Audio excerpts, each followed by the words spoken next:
네, 지금 보신 것처럼 대북 송금 혐의와 관련해 김성태 전 쌍방울 회장에 이어 이번에는 이 회장의 금고직인 김모 씨가 어젯밤에 구속됐습니다. 내일은 대북 송금 의혹을 전면 부인하고 있는 이화영 경기도전 평화부지사가 검찰에 출석할 예정으로 이 대북 송금과 관련한 검찰의 수사에 속도가 붙을 것으로 보이는데요. 예. 한편 검찰은 이르면 이번 주 이재명 민주당 대표의 구속영장을 청구할 수 있다는 전망도 나오고 있습니다. 관련한 내용들 김용남 전 국민의힘 의원, 이승훈 변호사 두 분과 이야기 나눠보겠습니다. 어서 오십시오. 네, 안녕하세요. 자, 지금 저희가 리포트 함께 보셨는데요. 금고직이라 불리는 김모 씨가 어제 구속이 됐습니다. 일단은 어떤 혐의로 구속영장이 발부됐는지부터 짚어보겠습니다. 우선 가장 대표적인 혐의가 지금 그 북한에 800만 불을 보냈다는 대북 송금 의혹이죠. 근데 그 돈을 보내는 과정에서 당연히 뒤따르는 게 이제 업무상 횡령, 배임 이런 의혹들이 있고요. 그리고 예. 쌍방울은 사실은 정상적인 어떤 기업이라고 보기는 좀 어려운 측면이 있습니다. 그 과정에서 이제 주가 조작의 전과도 있었고요. 김성태 전 회장이. 그래서 그 과정에서 이런저런 자본시장법 위반 혐의가 또 있는 것이고요. 예. 그래서 뭐 구속영장은 충분히 발부될 수 있었던 사안으로 보입니다. 예. 김모 씨 영장 실질 심사 포기했죠. 이거는 어떤 뭐 구형을 낮추기 위한 하나의 전략이라고 보면 되겠습니까? 어차피 지금 해외에 오랜 기간 도주를 했었잖아요. 송환도 거부했었고. 예. 그러니까 구속이 어차피 될 건데 차라리 영장을 포기하고 검찰에 이제 성실하게 임하는 모습을 보여주면서 자신에 대한 구형이라든가 이런 양형에 있어서 좀 도움을 받고자 하는 전략은 있을 것으로 보여지고요. 예. 또 어차피 김성태 씨가 구속돼 있잖아요. 김성태 씨의 진술의 신빙성을 좀 더해주기 위해서 송환에 응해서 온 것이기 때문에 적극적으로 아마 조사에 임할 것으로 보여지고 검찰도 이제 김성태 씨가 허위 진술을 한 건지 사실관계를 얘기한 건지 네. 또 자금 흐름에 있어서 어떤 퍼즐을 맞춰가는 그런 아마 과정들이 될 것으로 보여집니다. 예, 지금 말씀하신 것처럼 자금 흐름을 파악하기 위해서 이 금고지기가 중요하다라는 말씀이신데 좀 더 자세하게 어떤 부분을 좀 들여다봐야겠습니까? 결정이야 김성태 전 회장이 했겠죠. 예. 그러니까 뭐 북한에 500만 불을 보내라, 300만 불을 보내라 결정은 하겠지만 그 돈을 만들어 내는 사람은 소위 얘기하는 금고지기가 하는 거죠. 그러니까 회사의 자금 담당하는 임원이 어디서 돈을 빼서 어떻게 만들지를 본인이 구상을 하고 또 직원들한테 지시를 할 수밖에 없는 구조죠. 그러니까 네.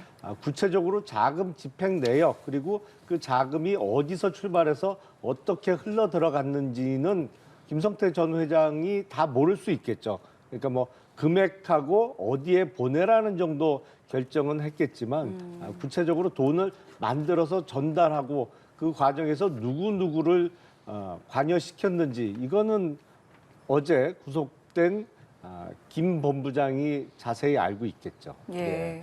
이 원래 작년이었나요? 5월에 김 회장이랑 같이 해외 도피를 했다가 체포가 됐었고 그리고 나서도 들어오지 않고 있다가 들어와서 적극적으로 지금 조사를 받겠다는 상황인데 입장이 좀 바뀌는 모습들이 보이고 그 배경이 무엇일까? 그 부분에 대해서 뭐 이재명 대표가 모른다고 한 것에 대한 어떠한 뭐 배신감 이 부분으로 또 대장동 닮은 꼴이다 이런 말도 좀 나오고 있는데요. 이런 상황들은 어떻게 보시는지 궁금합니다. 그러니까 김성태 씨가 진술을 바꾸면서 배신감이 들었다 이런 얘기를 했잖아요. 근데 이건 뭐 그냥 명분을 만든 거라고 생각되고요. 금고지기가 매제 관계잖아요. 왜 들어왔겠어요? 당연히 김성태 씨를 조금이나마 보호해주기 위해서 들어왔을 것으로 보여지고 또 김성태의 진술을 신빙성을 더해주기 위해서 들어왔을 것으로 보여지고요.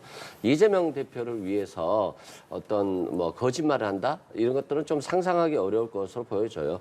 또한 본인 스스로도 이재명 대표를 만난 적이 없다고 하고 있고 서로 간의 조문도 가지 않았었기 때문에 뭐 특별한 관계는 없었을 것으로 보여집니다. 다만 자신이 횡령한 금액들이 많이 있기 때문에 검찰은 이 횡령한 금액이 어디로 쓰여졌는지에 대해서 굉장히 관심을 갖고 있고 이게 이재명 대표나 이재명 대표 측으로 들어가기를 원할 것으로 보여지는데 아직까지 구속 기소하면서도 이재명 대표와 연관성은 검찰이 찾지는 전혀 못한 것 같다 이런 생각이 들고요. 또 금고지기가 들어온 건 결국에는 김성태 씨가 이미 조사를 받았기 때문에 네. 자신의 어떤 진술 또 검찰의 질문이라든가 진술이 있어요. 이것에 대한 가이드라인이 있었을 것이고 그래서 김성태 씨나 금고직이나 서로 자신들의 어떤 혐의를 줄이고 싶은 게 목적이기 때문에 최대한 수사에 협조하면서 자신의 형량을 줄이는데 노력할 것으로 보여집니다. 예, 그러니까요. 이게 송환 거부 소송을 벌이다가 항소를 포기하고 들어왔단 말이죠. 그 배경을 어떻게 좀 해석하고 계세요? 그건 뭐 무엇보다도 김성태 전 회장의 지시가 있었겠죠. 이제 들어오라는 연락을 받고 들어왔을 가능성이 높아 보입니다. 처음에 김성태 전 회장이 귀국을 하면서 이 김 전 본부장은 태국에 남았잖아요. 네네. 송환 거부 재판을 계속해서 이 분리 전략을 쓰나 보다. 네. 전 회장은 이제 들어와서 구체적인 자금 집행 내용은 난 모른다라고 이제 부인하는 취지의 진술을 하고 실제로 돈을 만들었던 사람은 태국에 남아서 이제 국내 송환을 거부하는 쪽으로 전략을 짰던 것으로 보이는데 이제 김성태 전 회장이 좀 마음이 바뀐 것 같습니다. 그 배경이 뭘까요? 전략이 수정된 배경이요. 글쎄요, 이제 본인에 대한 형사적인 책임은 아무래도 줄이는 게 가장 중요하지 않겠어요? 그러다 보니까 수사에 어느 정도는 협조를 하기로 마음먹은 것으로 보이고 그리고 검찰 수사를 받으면서 검찰 측에서 제시하는 증거들에 비추어서 더 이상 부인해봤자 소용없겠다라고 생각했을 수도 있을 것 같습니다. 예, 이게 김성태 전 회장의 공소장을 좀 보면 대북 송금 목적을 이렇게 두 가지로 좀 나눴습니다. 방북 비용, 이재명 경기도지사 방북 비용을 대납한 것이 300만 달러, 그리고 뭐 스마트팜 사업 비용 500만 달러 이렇게 나눠서 하는데 이 공범 5명의 이재명 대표의 이름을 직접적으로 뭐 포함시키지는 않았습니다. 뭐 경기도 관계자라는 식으로 해서 여지는 좀 남겨두고 있는데 어떤 식으로 검찰 입장에선 이재명 대표와의 연관성을 입증할 수 있을까요? 일단 진술이 있어야 되잖아요. 이재명 대표의 요구에 의해서 북한에 800만 달러를 줬다. 또는 이화영 부지사가 이재명 대표에게 보고한 것을 알고 있다. 그러고 나서 승인했다. 이런 것들이 나와야 되는데 전혀 아마 진술이 나오지 않은 것 같고 또 물적 증거도 마찬가지인 것 같아요. 이재명 대표가 이를 승인하고 결정했다라고 하는 물적 증거도 아마 없는 것 같아서 공소장에 공범으로 적시를 못했을 것으로 보여지고요. 또한 이 스마트팜 사업과 관련해서 자꾸 뇌물 얘기가 있잖아요. 근데 문제는 김성태 씨가 처음에는 북한이 스마트팜 비용을 요구해서 북한에 주었다라고 진술했거든요. 그러면 뇌물자는 삼자 뇌물이 안 되잖아요. 그래서 진술이 조금 바뀐 것 같아요. 이화영 씨가 요구했다라고 해서 북한에 돈을 줬다. 그러면 이제 삼자 뇌물이나 뭐 뇌물죄가 뭐 성립될 수도 있겠지만 문제는 이재명 대표나 이화영 부지사나 경기도에 부정한 적당을 했다는 또 얘기가 나와야 되는데 이 부분에 대해서도 지금 검찰이 좀 어려움을 겪고 있는 것 같아요. 또한 경기도에서 행하는 공공배달 앱 서비스가 있었는데 이걸 김성태 씨가 받고 싶었는데 탈락했다는 거예요. 또 태양광 사업도 하려고 했는데 탈락했다는 거예요. 그러면 이재명 대표나 경기도가 하나도 혜택을 준 게 없기 때문에 이 부분에 있어서도 좀 검찰의 고민이 있을 것 같고요. 또 방북 비용과 관련해서도 이화영 부지사가 이재명 대표에게 얘기했을 것이다. 이런 기사만 나오고 있기 때문에 결과적으로 이재명 대표와의 접점은 네. 찾지 못한 것 같고 또한 이제 스마트 비용으로 500만 달러, 방북 비용으로 300만 달러 네. 줬으면 김성태 씨가 대북 사업을 위해서 네. 히토리 등 광물 개발권이라든가 리조트 사업, 철도 사업 여러 가지 우선 협약권을 받았잖아요. 예. 그러면 이건 이제 검찰의 주장에 의하면 이건 공짜로 받은 거잖아요. 그래서 이제 논리적인 측면이나 상식적인 측면에서 맞지 않기 때문에 이런 것들을 김성태나 이화영 부지사나 금고지기를 통해서 진술을 맞춰가야 되는데 네. 이런 기사들을 보면 상당히 어려움을 겪고 있는 것 같다는 생각이 듭니다. 네. 금고지기는 들어와서 구속이 됐고 이화영 전 부지사 같은 경우는 이제 내일 이제 소환 조사를 받게 되는데 뭔가를 이제 찾아내야 되는 상황이에요. 어떤 것들을 좀 물어보겠습니까? 이미 이재명 당시 경기도지사의 방북과 관련해서는 이재명 당시 도지사가 직접 북한 측에 방북을 희망하는 내용의 그 친서를 보낸 게 있죠. 그리고 그 무렵에 이제 300만 달러가 건너갔습니다. 그러니까 뭐 증거가 없지는 않고요. 다만 김성태 전 회장에 대한 공소장에 이재명이라고 공범으로 적시되지 않은 것은 조금 아껴뒀다는 측면이 있겠죠. 이재명 대표의 업무 스타일을 보면 대장동도 지금 마찬가지 아닙니까? 항상 정진상 실장을 앞세우고 본인은 뒤에 숨어요. 예. 이제 대북 성공과 관련해서도 이화영 당시 부지사를 앞세우고 본인은 뒤에 숨어요. 네. 그러니까 항상 그런 식으로 업무 처리를 했기 때문에 네. 앞에 나와 있는 방패막이들이 지금 묵비권 내지는 진술 거부권을 행사하거나 아니면 네. 지난번에 이화영 부지사 같은 경우에는 아예 검찰의 소환 요구에도 불응하고 예. 구치소에서 안 나온 적이 있었죠. 하지만 여러 정황을 살펴보면 이 돈이 건너간 이유가 다 이재명 당시 경기도지사를 위한 돈이라고 볼 수가 있거든요. 네. 이게 뭐 북한의 스마트팜 관련한 거라든지 아니면 방북 관련한 거는 뭐 직접적으로 그 수혜자는 이재명 대표가 될 수밖에 없죠. 그래서 이화영 전 부지사는 아마도 마지막까지 이재명 대표에 대해서는 진술을 안 할 가능성이 높습니다만 예. 그렇다고 해서 증거가 전혀 없는 상황이냐 그렇게 보기는 어려울 것 같습니다. 검찰 입장에서는 이화영 전 부지사가 계속 입을 다문다면 뭔가 확실한 카드가 필요할 텐데 어떤 게 나와야 될까요? 지금 앞서 말씀드렸습니다만 뭐 이화영 전 부지사가 진술을 한다면야 그거는 가장 직접적인 증거가 예. 되겠습니다만 그거를 기대하기는 조금 어려운 상황 같아요. 근데 지금 그 방북을 추진하는 과정에서 이루어졌던 이재명 당시 도지사의 친서라든지 아니면 그 과정에서 다른 정황 증거, 그러니까 지금 그 김성태 전 회장하고 이재명 당시 경기도지사가 전화 통화를 할 때도 이 본인들의 전화를 안 썼다는 거 아닙니까? 이화영 전 부지사의 전화를 빌려서 그 이제 전화 연결을 해줘서 통화를 했다는 것인데 그거는 뭐 김성태 전 회장의 진술로서 그거는 입증이 충분히 가능하지 뭐 않을까 전화 싶어요. 통화 기록 뭐 이런 것들을 좀 확인할 수 있는 거 아니겠습니까? 보통 통신사에서 수사를 해보면 네. 6개월까지 보관합니다. 이렇게 답변이 옵니다. 근데 사실은 한 1년까지는 보관을 하는 것 같아요.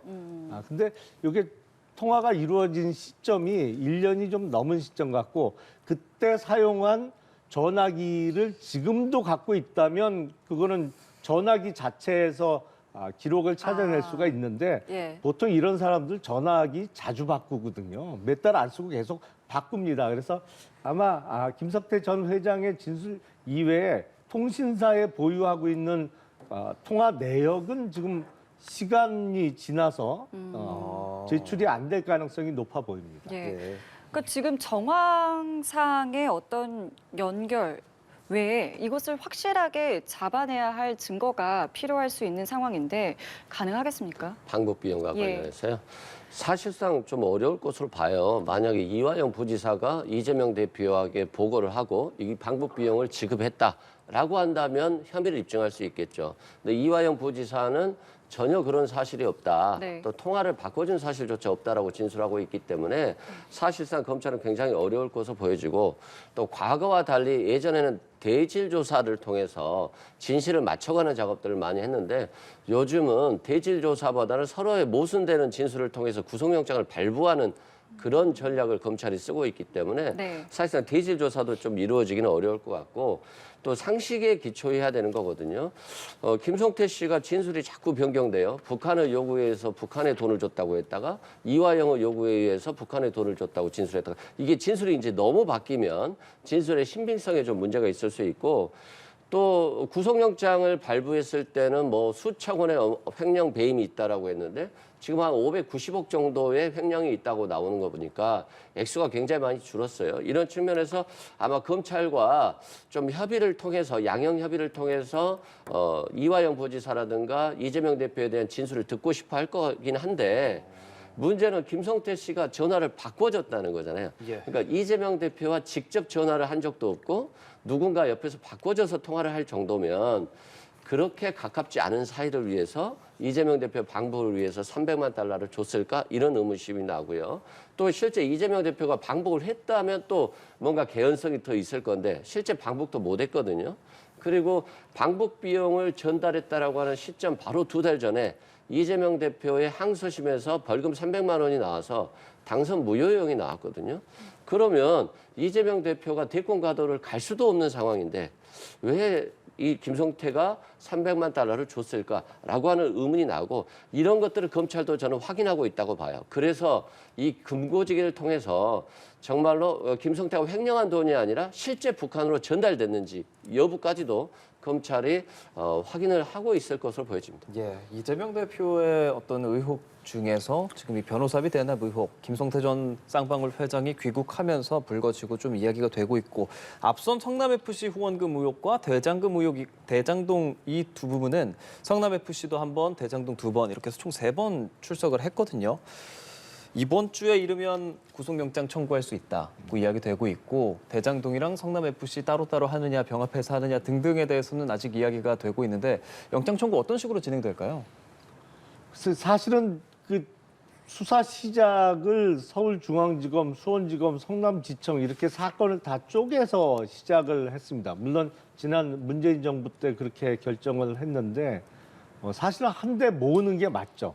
모으는 게 맞았고 지금 영장 청구 얘기가 나오니까 성남에 있는 사건과 서울중앙에 있는 사건을 병합을 할 거냐, 합칠 거냐, 네. 뭐 아니냐, 뭐 이것도 논란이 되고 있어요. 근데 사실 이재명 대표가 받고 있는 혐의는 건건이 그 한 건만 해도 충분히 구속영장을 칠 수 있는 사안이고 뭐 검찰 입장에서는 구속영장을 안 치고 불구속 기소하기가 어려운 사안입니다. 그러니까 왜냐하면 김 전 의원 그런 얘기 많이 해주셨는데 지금 나오는 말로는 병합한다는 좀 그게 유력하다는 이야기도 그럴 좀 수 나왔어요. 있겠죠. 예, 예. 사실은 시작부터 합쳐서 하는 게 맞았겠죠.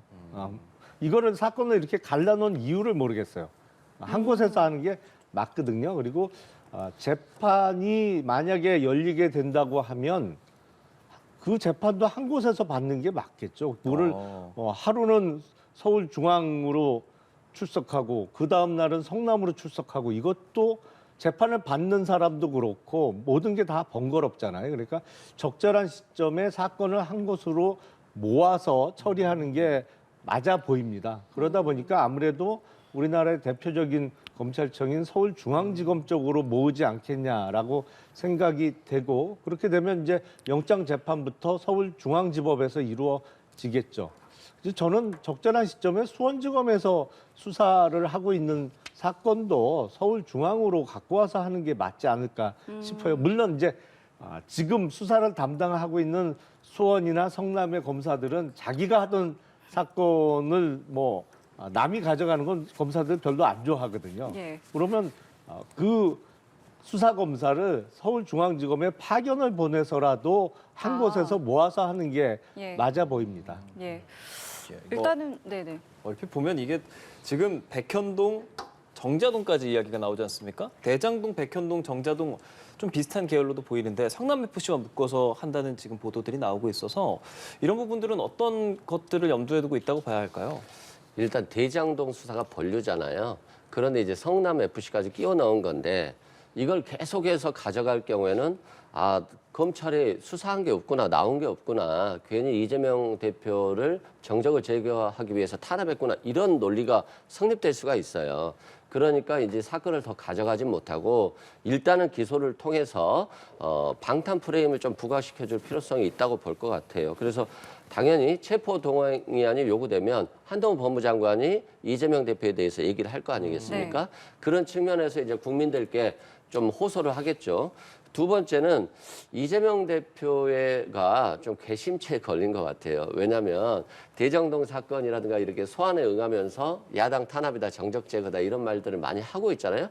그리고 뭐 검찰 조작이다. 그럼 검찰 입장에서 보면 상당히 기분이 당연히 나쁘죠. 그렇기 때문에 이렇게 나오면 우리도 끝까지 가겠다 이런 것 같아요. 그래서 백현동도 가겠다, 정자동도 가겠다, 뭐 상품권도 가겠다, 뭐 이렇게 나오고 또 성남시청의 모든 인허가 서류를 압수수색했다는 보도가 나왔거든요. 그러면 이재명 대표의 모든 인허가 서류까지도 조사를 하겠다라고 하는 거니까 결국에는 검찰도 뭐 끝까지 가겠다라고 보여지고 다만 이런 것들이 국민들께는 굉장히 정치적인 피로감, 뭐 이재명 대표에 대한 비판도 있을 수 있겠습니다만 검찰에 대한 비판적 시각도 늘어날 수 있거든요. 민생을 책임져야 될 여당이 자꾸 야당 대표 수사만 하고 협치라든가 대화가 10개월째 없기 때문에 이런 부분도 실은 정부 입장에서 보면 좀 부담이 될 것으로 보여집니다. 예, 검찰이 끝까지 가려는 모습이라고 해주셨는데 그러면 실제로 구속영장이 이제 청구가 되면 공은 국회로 넘어가고 예. 국회에서 뭐 체포 동의안이 통과가 돼야만이 이 법원에서의 영장 실질 심사가 진행된다라고 이루어지죠. 하는데 네. 그 말은 이게 통과가 되지 않는다면 이 부분도 생략이 된다는 말이잖아요. 그냥 법원에서는 기계적으로 기각을 합니다. 체포 동의안이 국회로부터 넘어오지 않았기 때문에 그냥 구속영장은 자동적으로 기각을 하는 거죠. 혐의 유무를 살펴볼 이유가 없죠. 네. 근데 이제 이재명 대표나 민주당에서는 지금 드러난 게 없다. 이재명 대표에 대한 직접적인 증거가 없다. 계속 이제 같은 말을 반복을 하고 있는데 정말 그렇게 자신이 있으면요. 임시국회를 안 잡으면 돼요. 지금 9월 1일, 작년 9월 1일부터 시작해서 이달 28일까지 6개월을 꽉 채워놨거든요. 임시국회를 계속 민주당의 요구로 소집이 돼갔고요. 정말 그렇게 증거가 없다고 확신을 하면 3월 임시국회를 안 열겠다고 원래 그리고 관행대로 해도 3월에는 임시국회를 거의 안 열었습니다. 우리 국회가. 그러면 3월 임시국회 안 열 테니까 검찰로 하여금 3월 1일 이후에 영장 청구하라고 하면 돼요. 그러면 법원에서 영장 재판을 하는 판사가 증거가 있는지 없는지 볼 거 아니에요. 정말 예. 이재명 대표가 혐의가 없는데 증거가 없는데 무고하게 그동안 수사를 받았던 건지 보고 결정하면 돼요. 근데 계속 임시국회를 잡잖아요. 자신 없거든요. 그러면은 이렇게 보면 또 어떨까요? 검찰 입장에서는 이게 영장 실질 심사를 못 받게 되는 것이 부담이지 않겠느냐라는 일각의 어떤 보도에 대해서는 어떻게 생각하세요? 글쎄 검찰의 부담은 우리 뭐 헌법과 법률 체계가 예. 국회 회기 중에는 현역 국회의원의 경우에 체포 동의안이 국회에서 통과돼야만 네네. 체포를 할 수 있게 돼 있으니까요. 네. 뭐 헌법과 법률을 고치기 전에야 검찰에서 어떻게 할 안 할 방법이 수도 없는 있는데 거죠. 하는 것이 영장 오히려 좀- 청구를 예. 영장 청구를 이렇게 중대한 사안에서 어떻게 안 하겠습니까? 그런데 이렇게 혐의가 중한데 사실은 성남 FC가 대장동에 비하면 작은 사건인 것처럼 보입니다만 거기에 제3자 뇌물 액수가 160억 원이에요.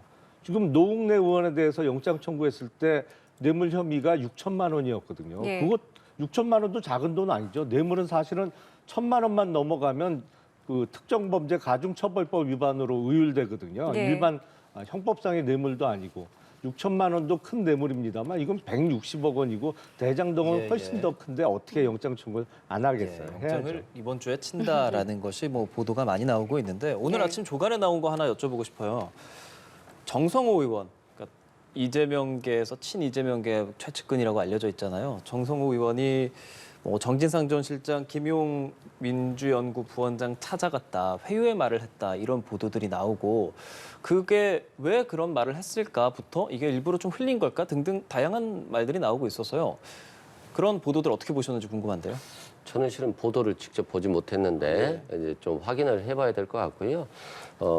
일단은 지금 이 상황을 한번 보면 될 것 같아요. 뭐 잘못이 있으면 실은 재판 과정을 통해서 확인을 할 수 있거든요. 뭐냐면 이재명 대표도 적극적으로 방어를 통해서 재판 과정에서 자신에게 유리한 것과 불리한 것들에 대한 토론 과정을 거쳐서 결과를 받을 수 있잖아요.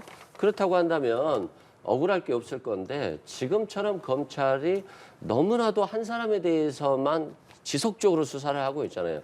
어떤 분들은 뭐 불체포 특권이 있으니까 특권을 행사하는 거다라고 하지만 이재명 대표가 당대표가 아니었다면 또 야당 대통령 후보가 아니었다라고 한다면 지금 이처럼 수사할 수 있을까요? 조국 전 장관이 법무장관으로서 검찰 개혁을 주장하지 않았다면 그처럼 전 가족에 대한 수사가 있었을 수 있을까요? 그건 뭐냐면 너무나도 지금 정상적으로 검찰 권력이 작동하지 않는다. 잘잘못을 떠나서. 그리고 곽상도 전 의원 50억 아들이 퇴직금 받았습니다만 무죄 판결 나왔잖아요. 이거 검찰이 반성해야 되지 않을까요? 이재명 대표 말대로 이재명 대표에 대한 수사의 10분의 1의 힘만 썼어도 무죄 판결 나오기 쉽지 않았을 것 같아요. 그리고 곽상도 씨가 뭡니까? 검사 출신이고 민정수석 출신이고 국회의원이잖아요. 그러면 검찰이 보호해서 이렇게 수사가 제대로 안 된 건지 아니면 수사가 정말 열심히 했는데 안 된 건지 검찰 스스로 좀 반성해 봐야 돼요. 한쪽에만 치중해서 열심히 그냥 끝까지 수사하고 한쪽은 제대로 수사를 안 하니까 국민이 납득할 수 없는 이런 결과가 나오지 않겠습니까? 일단 오늘 오전 보도에 대해서 정성호 의원 같은 경우에는 이제 언론 플레이다라고 이야기는 했습니다만은 보도에 따르면은 뭐 이대로 가면 이재명 대통령이다라고 회유를 했다고는 합니다. 예, 어떻게 좀 보셨습니까? 메시지는 명료하죠. 사실은 정진상 실장이나 김용 부원장한테 버티라는 거 아닙니까? 그렇죠. 예, 다음에 이재명 대통령이 되면 지금 뭐 받고 있는 거 이게 고통이 없어질 테니까. 근데 너무 많이 남아 있지 않나요? 지금 다음 대선까지 4년이 넘게 남아 있는데 지금 수사는 진행 중이니까. 그리고 구치소에 들어가 있는 사람은 지금 하루가 여삼추일 텐데 다음 대통령이 이재명이 되면 너희들 다 뭐 이렇게 뭐랄까요? 일종의 보답을 해줄 수 있으니까 지금 힘들고 어렵더라도 버티라는 취지로 한 거 아닌가 싶어요. 근데 과연 그렇게 될 수 있을까요? 근데 이런 발언들이 새어 나오는 부분에 대해서는 좀 어떻게 보세요? 이게 구치소에 접견을 할 때 예. 글쎄 이게 변호인 접견으로 한 게 아닌 것 같아요. 예, 아니라고 하더라고요. 예, 그런데 보통 이제 현역 국회의원들 같은 경우에 우리가 특별 면회라고 하는 예. 그거가 이루어지는데 그걸 하더라도 옆에 교도관이 다 적게 돼 있습니다. 예. 왜냐하면 그 특별 면회를 통해서 어떠한 뭐랄까요, 진술을 좀 회유한다든지 이런 게 있을 수 있기 때문에 다 옆에서 받아 적게 돼 있거든요. 그럼 받아 적는 거 뻔히 알면서도 이런 얘기를 한 거 보면 참 용감하시긴 한 것 같아요. 일단은 뭐 검찰발 언론 플레이라고 반발은 하고 있는 것으로 전해지고 있고요. 자, 조금 전에 전해들어온 속보에 의하면요, 검찰이 대장동 수익 은닉 혐의로 김만배 씨에게 구속영장을 청구했다라고 합니다. 계속해서 내용들이 좀 진행되고 있는데 이 부분에 대해서도 좀 짧게 여쭤볼게요. 앞으로 좀 어떻게 좀 진행이 될 거라고 보시는지요? 지금 김만배 씨에 대한 구속영장을 청구했다라고 하는 것은 예. 검찰이 굉장히 김만배 씨에 대해서 괘씸하게 보고 있는 것 같아요. 왜냐하면 김만배 씨가 키맨이라고 보는 거거든요. 예. 결국에는 남욱 변호사라든가 정영학 회계사도 뭐 검찰의 수사에 협조하는 것처럼 하면서 언론 인터뷰를 엄청 하고 있는데 그건 자신을 잘 봐달라는 것이지 진술을 잘 들어보면 김만배 씨로부터 들었다는 거거든요. 그렇죠. 그러니까 협조하는 것 같은데 아무런 내용이 없는 거예요. 마찬가지로 유동규 씨 같은 경우도 뭐 이런 말 저런 말 다 하는데 결국에는 이재명 대표와 연관성이 없거든요. 그런 측면에서 아마 김만배 씨를 범죄 수익 은닉으로 구속을 다시 시킨 다음에 굉장히 강한 압박으로 조사를 할 것으로 보여지고 그렇기 때문에 측근까지도 이제 구속시켰는데 이번에 곽상도 무죄 판결이 나온 부분도 결국에는 왜 이 50억이 전달됐는지에 대해서 결국 실체를 못 밝힌 거예요, 검찰이. 그렇기 때문에 아마도 전체적인 관점에서 김만배 씨를 다시 구속시키려고 하는 것 같습니다. 구속이 된다 한들 지금까지와의 어떤 태도의 변화가 있겠습니까? 김만배 씨의 최대의 목적은 대장동 사업을 통해서 번 어마어마한 재산을 지키는 거겠죠. 그래서 사실은 김만배 씨가 이재명 대표와의 직접적인 연관성을 진술하면 대장동 사업으로 벌어들인 수천억 원 전체가 범죄 수익으로 의율될 가능성이 있거든요. 그래서 사실은 김만배 씨가 이렇게 버티는 이유는 뭐 이재명 대표를 보호하기 위한 목적도 있을 수 있습니다만 제가 보기엔 가장 큰 목적은 재산 지키는 거예요. 그러다 보니까 이제 불구속 상태에 나와 있으면서 이런저런 사람들한테 지시를 해서 범죄 수익을 좀 은닉도 하고 이런 혐의로 다시 구속영장이 청구가 됐습니다. 근데 워낙 벌어 놓은 재산이 어마어마해서 이거를 포기하도록 만드는 것도 또 쉽지 않아 보여요. 그런 면에서 좀 수사에 어려움이 있어 보입니다. 지난해 구속기간 만료돼서 풀려났었는데 다시 구속영장 청구됐다는 점 다시 한번 말씀드리고요. 지금까지 김용남 전 국민의힘 의원 이승훈 변호사와 말씀 나눠봤습니다. 고맙습니다. 네. 고맙습니다. 네.